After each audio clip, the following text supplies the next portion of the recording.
Welcome to the Octopod. I'm Kyle Davis, head of the Office of the CTO. Join us as we dive into the latest technologies and trends shaping business.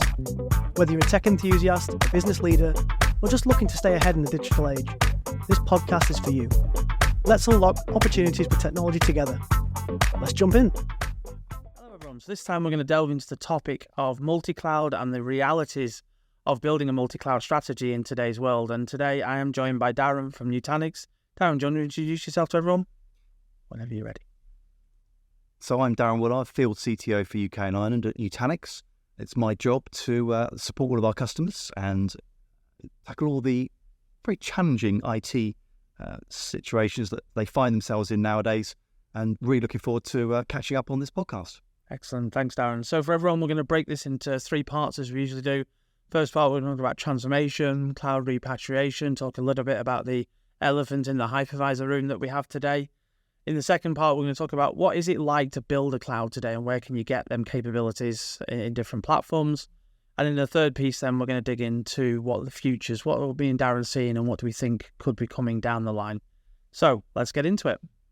So welcome back everyone for part 3 of our multi-cloud realities series with Nutanix. And part 1, we talked a little bit about transformation, what's going on in the market at the moment. Part 2, we really sort of delved into what is cloud, what are the options that are available there. And I think a theme through both of them pieces, Darren, was that operating model and the business level sorts of conversations that are needed to make these things a reality. Mm-hmm. And I think with that, in this session, we've framed it as futures, but some of it's actually today's as much as anything. But what are some of the associated things we need to think about to make a lot of this stuff reality? And I think we talked about visibility being a real core pillar of conversation here. What do you see in that space? Visibility is so important, and it covers many areas. So we're not just talking about reporting, of course. Metrics and things are important, but what about our applications? What about the data flow? How do we know which applications are talking between different platforms? And certainly in a transformation world, if we want to be able to transform, migrate workloads, however that's going to be, we actually need some form of service mapping. We need to know the ins and outs. So visibility could cover many areas. And also as well, if we're looking into having a platform that has great insights into an environment, as I said, right, and network traffic and how applications are talking, what about when it comes to the areas of existing technologies in a data center that can't be migrated or moved or shifted? We still have to have an element of consideration for those as well. So it's a very broad sweeping topic, but it has some ideas. I think that visibility piece into what applications do you have, what are the application flows and the communication flows? Definitely flows, yeah. Alongside them, what is the platform and operational things that you have? So what assets do you have? How are they configured? How are they managed, etc.? And we always start our conversations with, well, everything is about the applications and the data. Yeah, we're not buying a platform because we like spinning disks and SSDs and flashing lights, yeah? We're buying it because it's something to run our applications on and store our data on. Yeah, because that's what runs the business at the end of the day. Yeah. IT is a function to support business operations, whatever they happen to be. So that's the starting point. So if you ask the question to a customer, what's your confidence level in your CMDB today? Okay. I think the answer is either very low or they don't have one. Yeah, that's true. And actually, how do you make any decisions? How do you do anything going forwards if you don't have that base level of understanding? Yeah. What applications do I have? What infrastructure do I have? What are the communication flows? What are the assets that are in there? We can't make decisions without that core information. And the CMDB, again, means something different to everybody. For some, it's a dedicated third-party tool with great interaction. It shows everything that's going on. Others, it's an Excel spreadsheet with just a list of servers and maybe an IP address, and that's about it, really. Yeah. So, yeah. And the challenge with that traditional Excel spreadsheet option is because the lack of automation that comes from that, it gets out of date. Yes. And then you make a decision based on something that's out of date, or you spend hours or days trying to update it before you can make a decision. And that really takes a lot of the agility out of your platform choices, which can be conceived as why maybe you want to be on public cloud, because you get some of this stuff that is actually available elsewhere. That's true. And just going back to our previous episode when we talk about the kind of cloud architectures and automation, everything there. We talk about developers and being able to empower them to be able to consume more things very quickly without invoking the use of IT teams. Of course, if they're spinning up more environments demanding, you can't manage that manually. Exactly. Not at all. It has to be pushed into the CMDB, etc. Exactly. So the second part, then, if we've got the visibility, really that visibility drives a few things. And one of the core things I think customers need to think about is how they're going to do that cost management piece across the platform. Obviously, without the visibility, they can't do the cost management. Yeah. But we see so many organizations that are still doing cost management in a manual process or not doing it at all. Yeah. And then we're into, well, actually, how do you predict where the right place to put a workload is if we don't have that? But I mean, you guys see that from a cost management perspective with your customer conversations? Yeah, we see two angles. So fortunately for us, we have a cost management story and cost centers and budgeting, and we can do the reporting, and that's all great. And that's kind of on-prem for public cloud. The flip side of this, and I would say this is certainly more, I'm going to talk about the UK customer base. Typically, IT is seen as more of a utility, and departments don't like being told this is the cost of something. And whereas, of course, if we go to our US customers, they like that operating model. They want to know how much each department is costing because it gives them the granular breakdown. So, and the kind of driving point to that is IT doesn't have to ask for $10 million and everything gets consumed in that. Every business unit has to ask for its own IT budget. So there are two different sides to it. But that's, comparing the UK to the US. Yeah. Do you see more show back coming in then at the UK side? So actually maybe not charging back, but at least demonstrating to that department what they're costing the business to then start to see that journey towards chargeback. Yeah, showback is becoming more of an ask from our customers. And I would say the area we see the most of at the moment, again, isn't typically the internal IT, it's the hyperscaler consumption. How many virtual machines are running, rogue snapshots, all the other things that are in the hyperscalers that are being paid for, but are just kind of sprawling a little bit out of control. And all someone knows is they get a bill at the end of the month to say, it's cost this. And all we know is, developers happen to be using it. We've got some production, but we don't know what the split is. There's been spikes. Was that seasonal?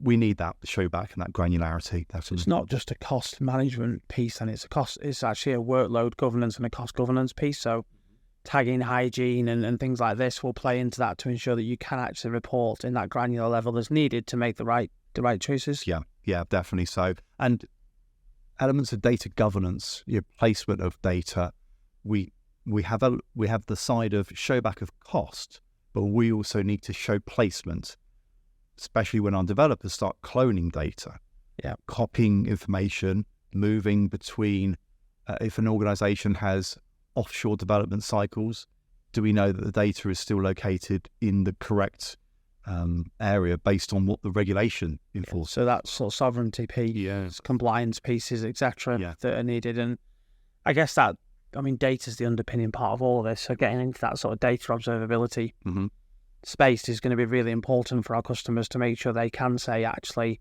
there's no PII in this location, there's no sensitive data here, there's no sovereignty regulated data in these places, because like I say, devs will just copy stuff around, move stuff, and then you don't know that it's in the wrong place and exposed to a threat that it shouldn't have been until you get that ransom demand you were hoping never to see from that side of it. So that probably segues a little bit into it. But I think the end there is that building out that mature FinOps practice, understanding cost management, cost governance, and data management is going to be a really important future state for any organization that hasn't started that journey or hasn't matured that journey, is to really think about that going forward. Very, very closely entwined. Yeah, definitely.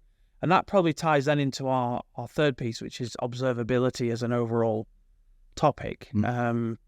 And I think we've got to be very careful here that we don't just wrap this into a monitoring conversation. So monitoring where we're looking at monitoring a known threshold versus observability where we're trying to monitor the system's outputs to understand where the problem might be. And as we build far more complex digital platforms, we are going to not know what the problems are to be able to monitor them. we're not going to be able to say if this hits 90%, it causes an output, a challenge. Yeah. We need to be able to monitor that system, see its output, and then determine where the challenge is. And I think as a digital future, if we don't get that right, we're going to struggle. Yeah. And we still need to, we can't forget that a lot of the IT infrastructure is still going to be hosted on equipment that still has an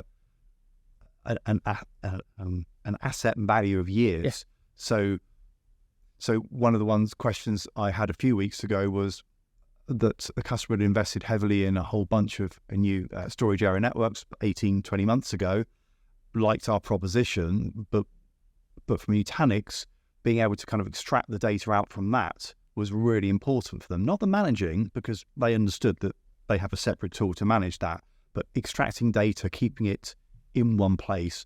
The visibility, the observability helps for when you troubleshoot. That time to resolution is hugely important. Yeah. Driving them mean times to resolution, mean times to fault finding, root cause, etc. Yeah. But in a vastly digital landscape, that's going to be far more complex in a multi-cloud environment than it's ever been previously. And how are you going to maintain service levels in that digital world if you don't have that level of detail and observability? So I think that's definitely, again, something customers need to really mature away from base monitoring into a truly observability mindset as they go forwards. And maybe that's also an interesting element of where it comes to SLAs, with the granular elements of that monitoring and observability and all those phrases. Do the SLAs actually have to be closer aligned so they have dependencies on each other, rather than saying the SLA is just this one arbitrary number for this one service? Actually, there are many components now because everything is distributed. We have to consider that from a different angle. No, that makes sense. Cool. And so thinking about sort of future aspirations in this world, we talked about operating models a lot and things like that. Yeah. When it comes to workload placement, workload movement, where do you see the maturity level of that today? So, can we build a platform where it can understand that we should place this in Dubai, or we should place this in hyperscaler X or on-prem Y based on the models? What are you seeing in that sort of space around workload placement? Yeah, workload placement we see today is still manually driven. Some companies have it's cloud first unless, and they'll have a process flow that they go through. They make a request to a change board to say, this will not be appropriate in hyperscaler Y. It has to be on premises or MSP or wherever that might be. So that's how we're seeing it today. That's not scalable, in my opinion. It needs to be addressed from a level of intelligence, maybe wrap policies around styles of workloads, whether that's just crudely speaking, developers, testers, production, I don't know, front-end web servers, whatever those categories are. And then the placement is then defined by the platform for where it should be. And of course, we still have data sovereignty and other regulation things to consider about there. But I guess if we're trying to take, what we're going to do is try and take IT out of that placement decision process so that the developer gets that instant access experience wherever it works. Maybe closer to them, or maybe because it's developer, it could be that they have lower power CPUs and RAM and disk. I don't know, whatever it might be. Something's cheaper for them because they consume more. Yeah, that makes sense. I think really starting to look at some of these more modern cloud management platform capabilities and start to build out a future roadmap towards automated workload placement. Yeah. Integrated into the ITSM tooling of the organization to remove that burden on IT for having to be involved in the process. Yeah. Okay, that makes sense. And I think all of that, from my perspective as a closing thought, is if we don't build the right fabric, if we don't really have the networking capabilities underneath all of this, then all of this placement, movement, access is never going to actually be a reality. Some of that's going to rely on countries to advance their connectivity capabilities. I think we're struggling in some areas in this country versus other organizations when you look at our, cost per gig to a premises and things like that. But we're getting there from that side of it. But I think organizations really need to think about that network foundation and the automation and software-defined nature of that to ensure it can underpin everything. But I know you guys are starting to build some of them integrations as well, so we can get that joint management of the network and the platform pieces together. Yes, definitely are. That is in our futures at this moment in time. Yeah. Excellent. So really focus on how's the network connectivity and how you're going to automate that fabric piece. It's no great if you can automate the workload, but if you can't automate how it connects to everything else, it's not going to help. It's not a manual crank somewhere in there which we want to remove. Yes. So, cool. Excellent. So hopefully that gives everyone a few ideas of where things are going and some things to focus on. But Darren, I guess as a closing piece, what's the one thing you're keeping an eye on at the moment?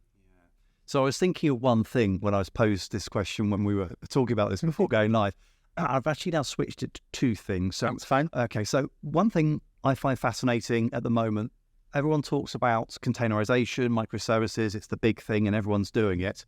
I would say I'm not seeing a huge amount of everyone doing it because so many large organizations aren't in a position to go through that level of change. We talked about change on previous episodes. I won't go into that. It's not just technical. There's so much business side to that as well. But one of the other ones fascinates me, and this leads into maybe some of the future stuff we've been talking around today, of service sprawl, where we have multiple locations where we can deploy applications regardless of countries. And yes, okay, we need to think about data sovereignty and all those bits. But now in a very distributed kind of multi-hybrid cloud model, the services that the business run to their customers are now all over the place. So you could say it hooks back into the observability part as well. It's a big thing. So I think that's, for me, I'm curious as to how we're going to solve that. There isn't a tool that does that. I don't know if it's a simple thing. I'd like to see how that unfolds, because I see as the world is going to be advancing, another 2-3 years, things are going to move on greatly again. Yeah. Where organizations will find themselves then, because they won't all be in their own big monolithic data centers. They will be everywhere. So makes sense. Excellent. Good stuff. Thanks for listening, everyone. I've been Rob Sims, Chief Technologist for CDW. And I've been Darren Woollard, Field CTO for Nutanix. Thanks for tuning in to today's episode. Be sure to check out the back catalogue for more great insights. Don't forget to subscribe via your favourite podcast platform so you never miss an episode. We appreciate your support. And if you have a topic you want us to cover, feel free to reach out. Catch you next time.